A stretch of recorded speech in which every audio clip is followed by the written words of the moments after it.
Hello there. This is Being God's Obedient Servant channel. This is a Bible study channel if you're new clicking on this. And I go through the Bible, book by book, chapter by chapter, verse by verse. That way nothing is, nothing's deceived in just taking a verse here and a verse there and trying to make the Bible say what you want it to say. I believe in, I've witnessed too many people taking the Bible out of context. Because they say, well, this verse says this, but they don't say what the verse before it and the verse after it says, which puts the whole thing in context. So, yeah. It's easily to manipulate people when you just take things out of context. So, anyways, I read straight through the Bible and teach it. Explain what certain parts mean and everything, what parts still pertain to us today and which parts don't. And so today's study, though, we're going to be in 2Samuel chapters 13 and 14. And it's a pretty straightforward reading.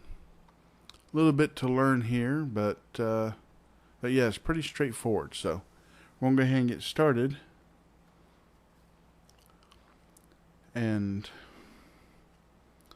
so last we left off is I was talking about before about, the king's sons. He's going to betray him and everything else. The curses are still coming upon David of what's going to happen.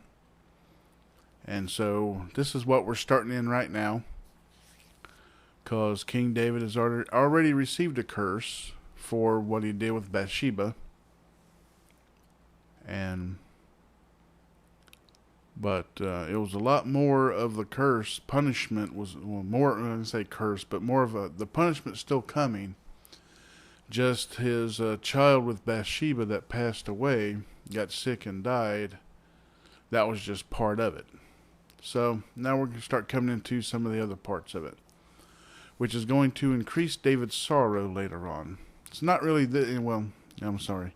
There is some in this lesson as well. But yeah. Let's go ahead and get started here. 2 Samuel chapter 13. And it came to pass after this that Absalom the son of David had a fair sister whose name was Tamar. And Amnon the son of David loved her.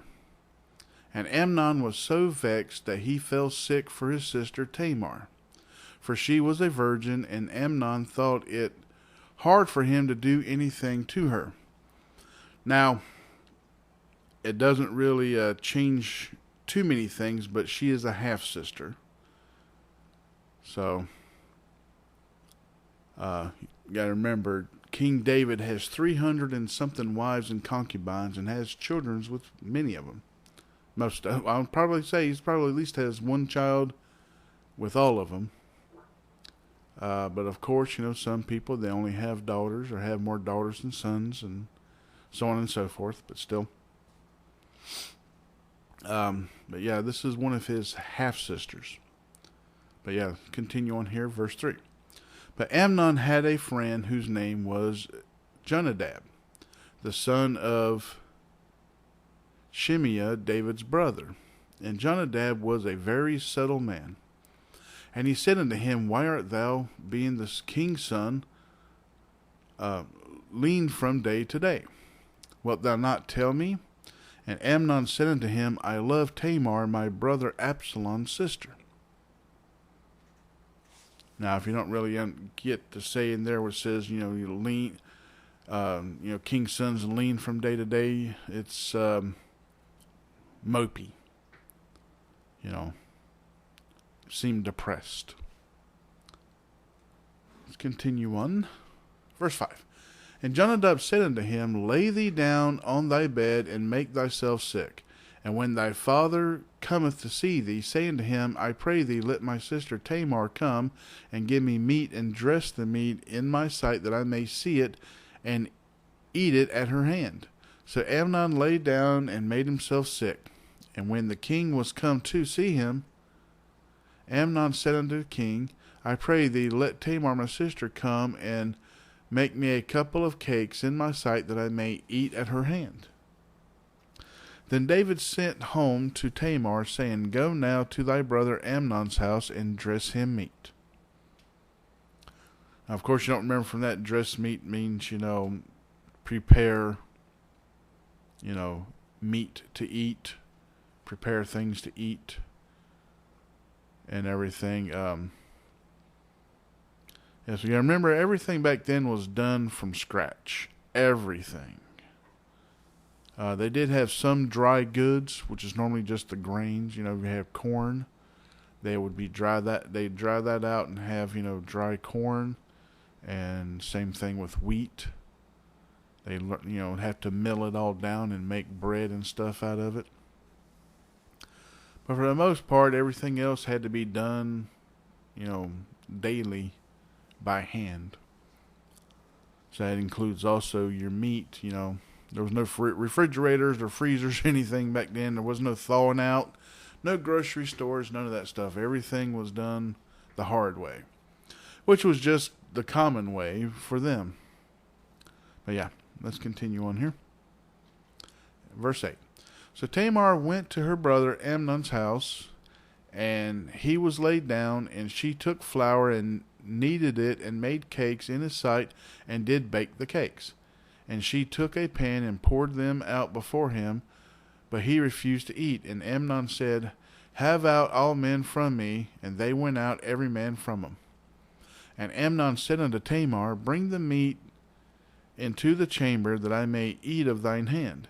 And Tamar took the cakes which she had made, and brought them into the chamber to Amnon her brother. And when she had brought them unto him to eat, he took hold of her, and said unto her, Come lie with me, my sister.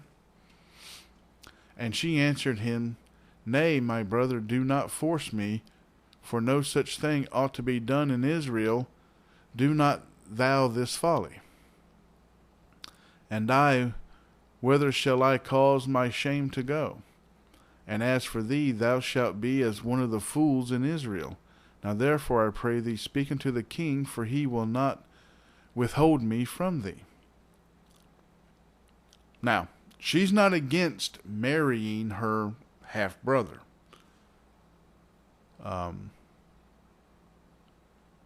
He says, she even said, she's even kind of for it, but she doesn't want to do it without permission. And also, it's to be done outside the king's blessing and everything else.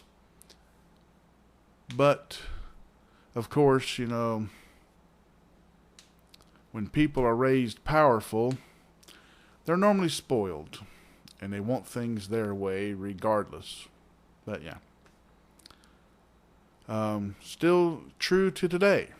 It's happening more and more today than it ever has in the history of the world. But let's continue on in verse 14. Howbeit he would not hearken unto her voice, but being stronger than she, forced her and lay with her. Then Amnon hated her exceedingly, so that the hatred wherewith he hated her was greater than the love wherewith he had loved her. And Amnon said unto her, Arise, be gone.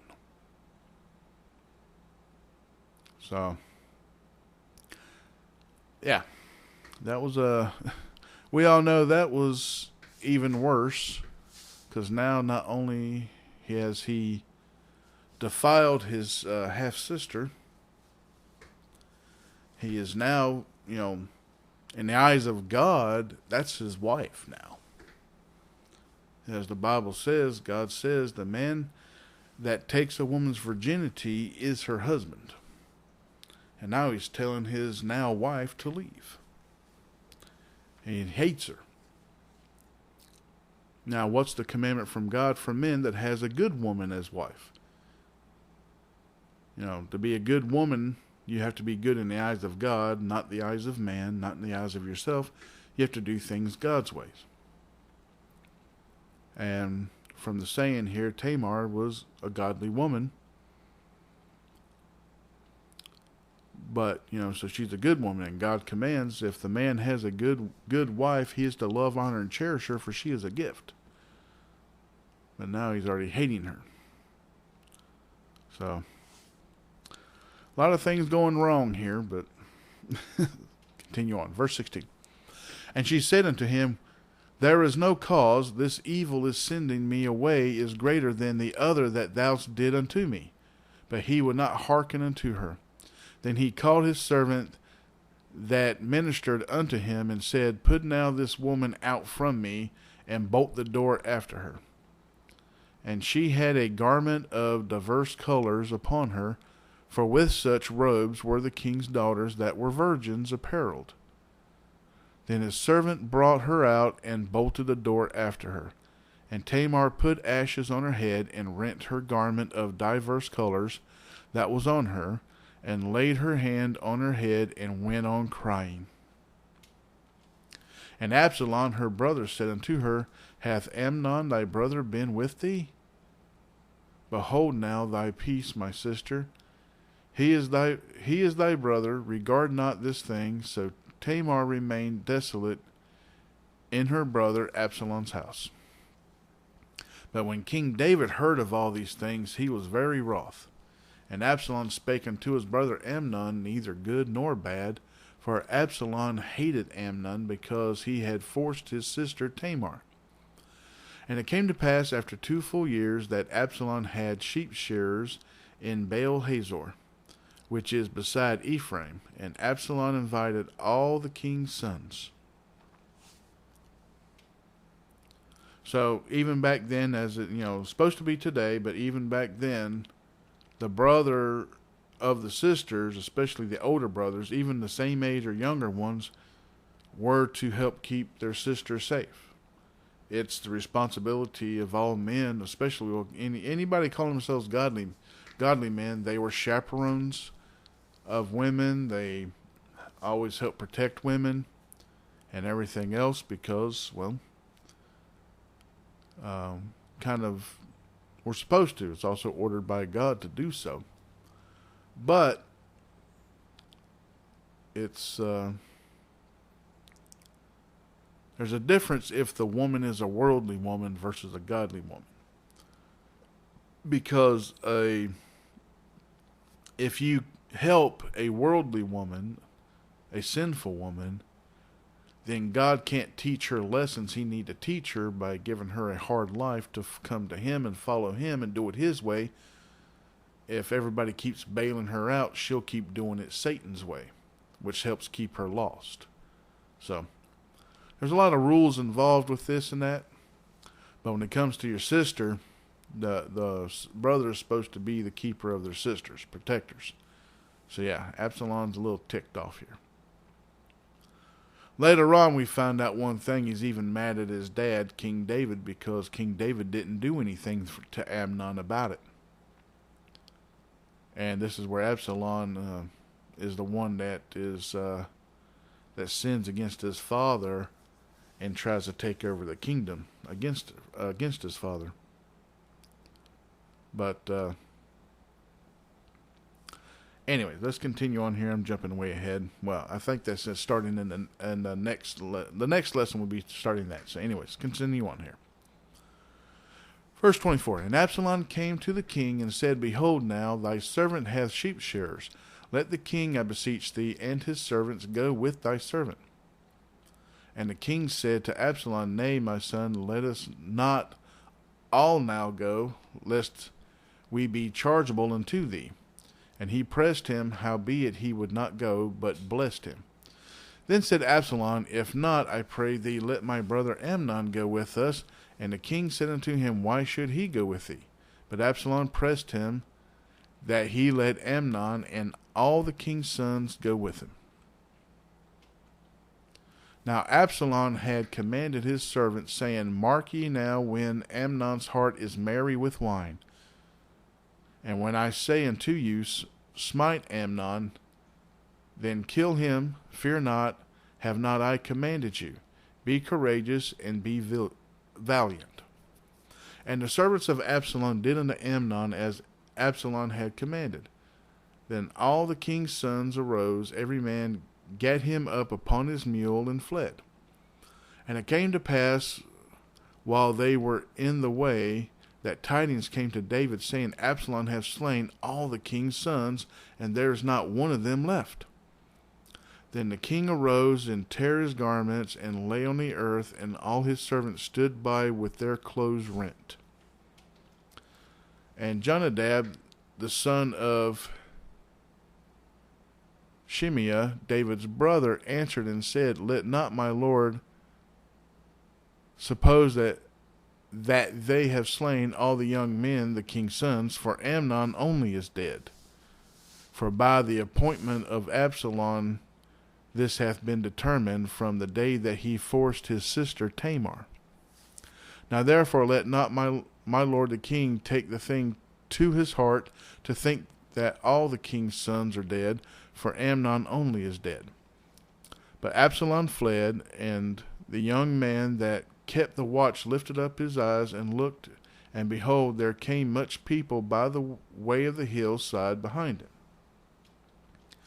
And Jonadab said unto the king, Behold, the king's sons come, as thy servant said, so it is. And it came to pass, as soon as he had made an ending of speaking, that, behold, the king's sons came, and lifted up their voice, and wept. And the king also and all his servants wept very sore. But Absalom fled, and went to Talmaiah. I'm probably saying that one wrong, but either or.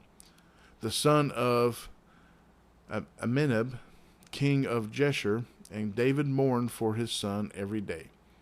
So Absalom fled and went to Geshur, and was there 3 years. And the soul of King David longed to go forth unto Absalom, for he was comforted concerning Amnon, seeing he was dead. Now Joab, chapter 14. Now Joab, the son of I even practiced pronouncing this one earlier. Zeruiah, there we go, perceived that the king's heart was toward Absalom. And Joab sent to Tekoa, and fetched thence a wise woman, and said unto her, I pray thee,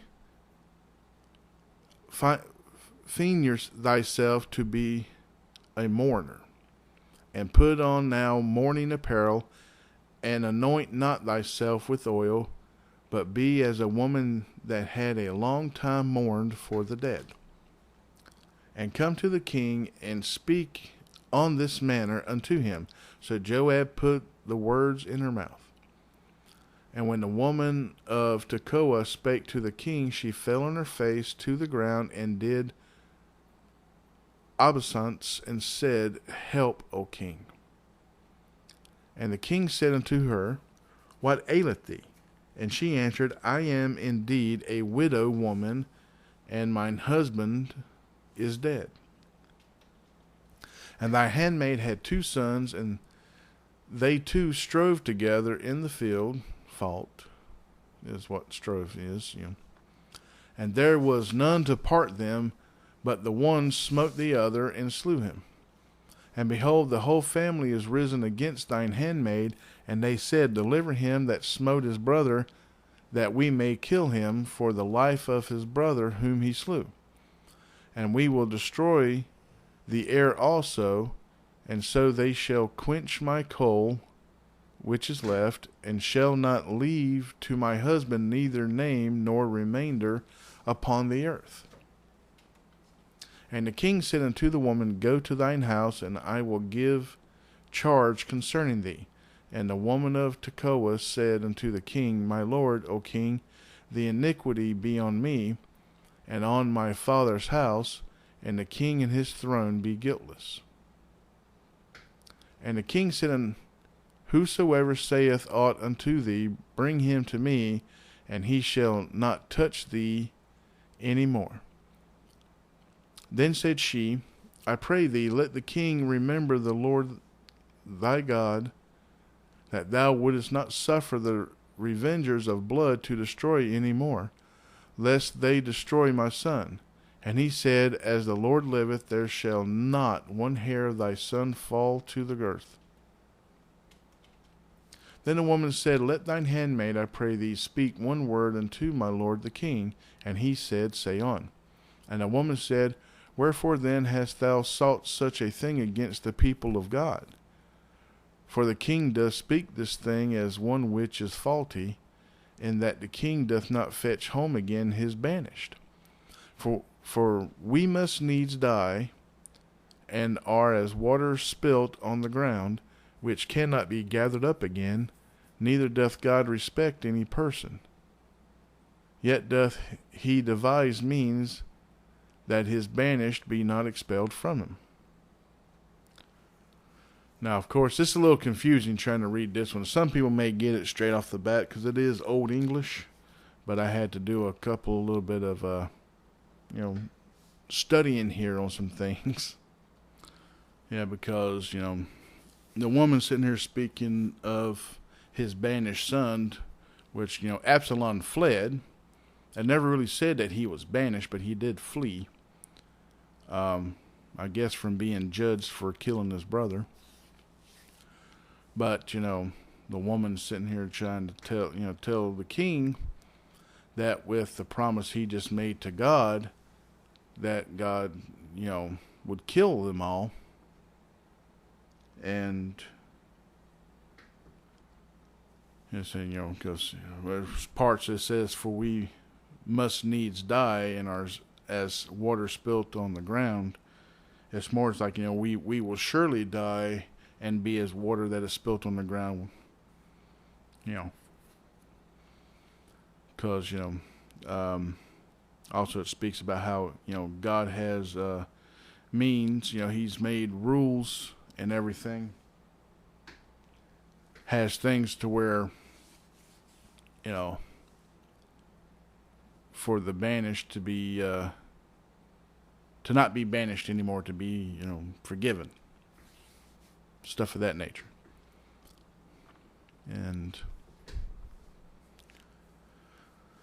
But to be honest though, God's law on this thing also is since he did murder his brother, he is supposed to be stoned to death for such.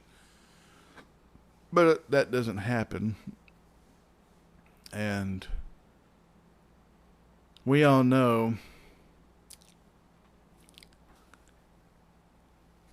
in these times, since they're the king's sons, they get different treatment than the common folk. Even today. Especially in America. The government people and everyone else that puts themselves above the people, even though they're supposed to be servants of the people. I never understood that. Since America is a constitutional republic, it's supposed to be the Constitution, the people, then the government. The government's beneath the people, not above the people. They're not our leaders. They are our representatives. They're our servants. But yet they put themselves above us. Why? Because they keep giving themselves more and more power. And even though we're trying to stop them, they do it anyways. And this is when you're starting to have a tyrannical government on that part. But anyway, that's totally different story for another day. But yeah, it's like, even today, rich people are treated differently than poor people. They're above the law and everyone else is beneath the law. So, kind of the same thing in this scenario, which, is going to cost David even more. Because he's lost 2 sons. And it's not over of him losing children. Let's continue on here.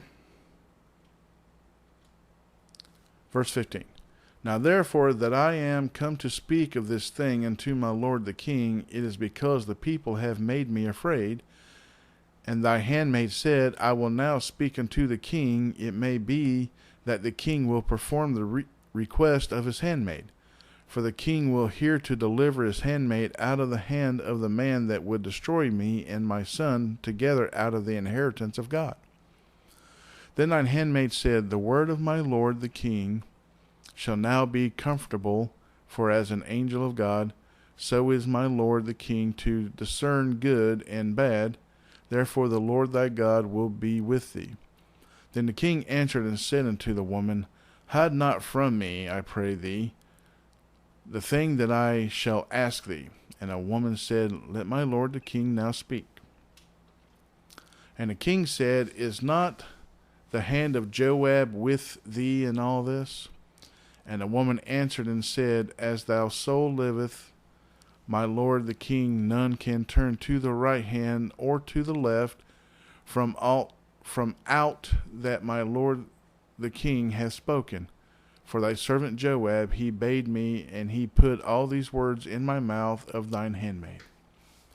To fetch about this form of speech hath thy servant Joab done this thing, and my lord is wise, according to the wisdom of an angel of God, to know all things that are in the earth.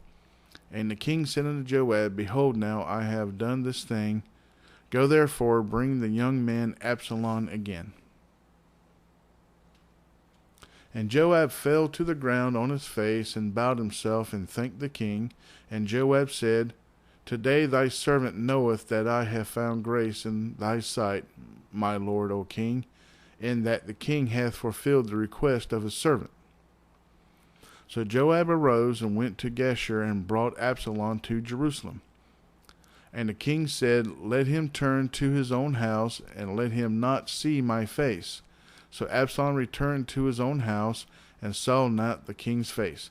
But in all Israel there was none to be so much praised as Absalom for his beauty.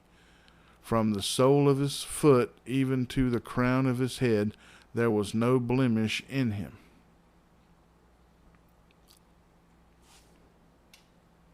And when he polled his head, for it was at every year's end that he polled it, because the hair was heavy on him, therefore he polled it. He weighed the hair of his head at 200 shekels after the king's weight. Now, I didn't really look at what it meant to poll his head. More than likely, some chose not to get their hair cut, and I'm assuming that this polling of his head means, it's taken down and kind of redone, and then how in old times women would do their hair in a bun, and they would have like the sticks that would go through it a certain way to hold it in place. Well, they would do it on top of their head, so instead of it pulling on the back of their head, it would push down on top of their head. And so, more than likely that's what it was to have, because, every year your hair would grow more. But, yeah, for them, it was like, it's kind of like the same thing with Samson, where as long as he didn't cut his hair, he had more strength, because he is to serve the Lord, and if they're to serve the Lord, they're not supposed to have anything, a razor to their head. They're not supposed to cut their hair or anything. That was part of their, part of their laws in that, which were no longer under anymore on that part. But yeah. That's more, I do know that their hair, they wouldn't cut their hair, and they had to roll it up, and they didn't do it like in a bun type thing. They actually, it would be rolled in a way on top of their head, because it's the same way to carry weight and everything. They also use that in a way as a buffer. Many countries kind of still do it today, where they balance things on top of their head. The same way they would use the hair on their head as like a buffer, something to protect their head, and they can carry heavy objects on top of their head because it was easier to do so. Keeping your spine and everything completely straight, you can handle more weight versus in any other way. But yeah. Anyways, continue on, verse 27. And unto Absalom there was born 3 sons and 1 daughter, whose name was Tamar. She was a woman of a fair countenance. So Absalom dwelt 2 full years in Jerusalem and saw not the king's face. Therefore Absalom sent for Joab to have sent him to the king, but he would not come to him. And when he sent again the second time, he would not come. Therefore he said unto his servants, See, Joab's field is near mine, and he hath barley there. Go and set it on fire. And Absalom's servants set the field on fire. Then Joab arose and came to Absalom unto his house, and said unto him, Wherefore have thy servants set my field on fire? And Absalom answered Joab, Behold, I sent unto thee, saying, Come hither, that I may send thee to the king to say, Wherefore am I come from Jeshurun? It had been good for me to have been there still. Now therefore let me see the king's face, and if there be any iniquity in me, let him kill me.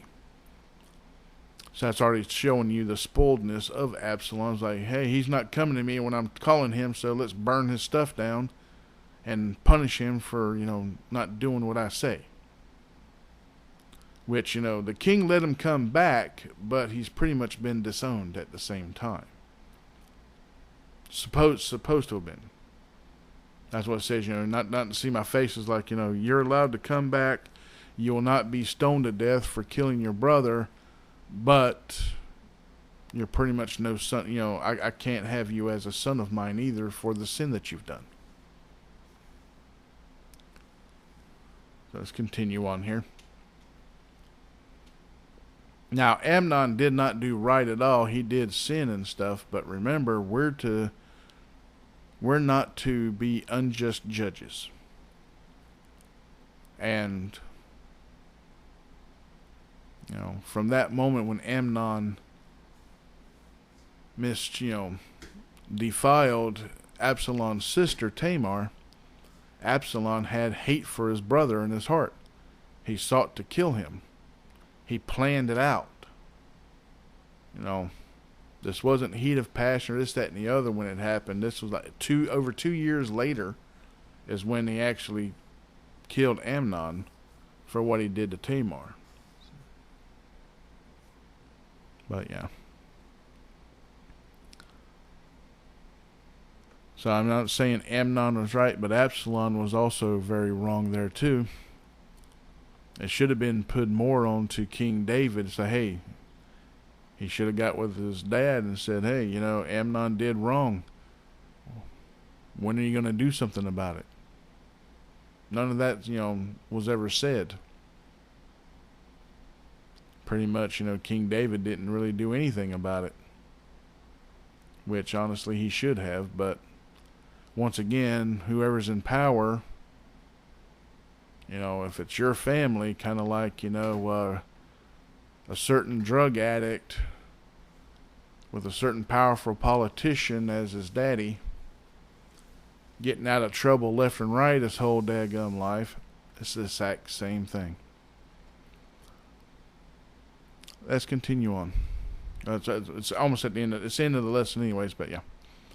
So Joab came to the king and told him, and when he had called for Absalom, he came to the king and bowed himself on his face to the ground before the king, and the king kissed Absalom. That's the end of the lesson here on that. So when the king kissed him, that means he now has accepted him back. Which shouldn't have happened either, because he did do a great sin. But as I said, it's more stuff that's going to come against King David later on. But yeah, as I said, that's the end of this study today. And so I'm just going to go ahead and end this here. So remember to pray. Prayer is very important. It's very powerful. We're supposed to pray about everything before we make any major decisions in life. Sometimes even small decisions in life, we should pray about them. But remember, pray for yourself, pray for your families, Pray for your friends. Pray for the lost. Pray for the governments. I ain't just talking about in America. I mean, pray for the world, the lost all around the world. It's everywhere.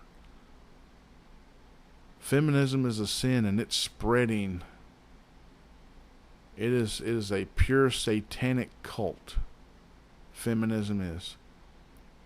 And it is destroying societies all around the world.